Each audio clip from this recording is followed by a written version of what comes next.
അതിന് ഇതിപ്പം പുന്നാമ്പുറമാണ് കാണിച്ചത്, വേണമെങ്കിൽ മുന്നാമ്പുറം കാണിച്ചാൽ മതി. അപ്പം കുറേ പേര് കുറേ ലേഡീസെങ്കിലും കയറും. ഇഷ്ടപ്പെട്ടൊന്നുമില്ല.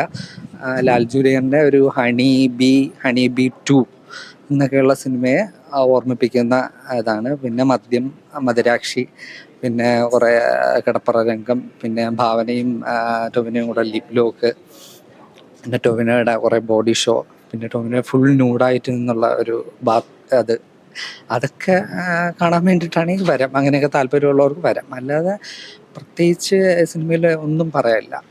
പിന്നെ വേറെയും ഒന്ന് രണ്ട് ലേഡീസുമായിട്ടുള്ള അതിൽ വേറെ മോശമായിട്ടൊന്നും കാണിക്കുന്നില്ല. പക്ഷെ നമുക്കറിയാം അതൊരു ന്യൂഡായിട്ടുള്ള ഒരു സീനാണ്, ബെഡ്റൂം സീനാണ് എന്നൊക്കെ നമുക്ക് മനസ്സിലാവും. അതൊക്കെ പിന്നെ എന്തിനു വേണ്ടി ഈ സിനിമ ഒരുപക്ഷെ ആള് കയറാനുള്ള ഒരു മസാല ചേർക്കാൻ വേണ്ടിയിട്ട് ഈ സീനുകൾ കൂട്ടിച്ചേർത്ത പോലെ തോന്നി. ജീൻ്റെ ഏറ്റവും ഇഷ്ടപ്പെട്ട എൻ്റെ പടം എന്ന് പറഞ്ഞാൽ ഡ്രൈവിംഗ് ലൈസൻസ്.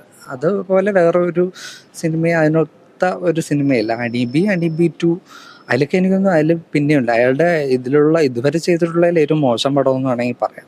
പിന്നെ എല്ലാം എന്തോ, പിന്നെ കഥ എന്ന് പറയുമ്പോൾ നമുക്ക് നമ്മുടെ ഉദയനാണ് താരം, പത്മശ്രീ ഭരത്, ഡോക്ടർ സരോജ് കുമാർ, അതിനെയൊക്കെ ഒന്ന് ഓർമ്മിപ്പിക്കുന്ന ഒരു കഥയും, അഭിനയിക്കാൻ അറിഞ്ഞൂടാത്ത ഒരാൾ, അയാളെ പഠിപ്പിക്കാൻ വേണ്ടി ഒരാൾ വരുന്നു, മറ്റേ പച്ചാളം ഭാസി എന്ന് പറയുന്ന ഒരാൾ വരുന്നതിൽ ഇതിൽ വേറൊരു കഥാപാത്രം.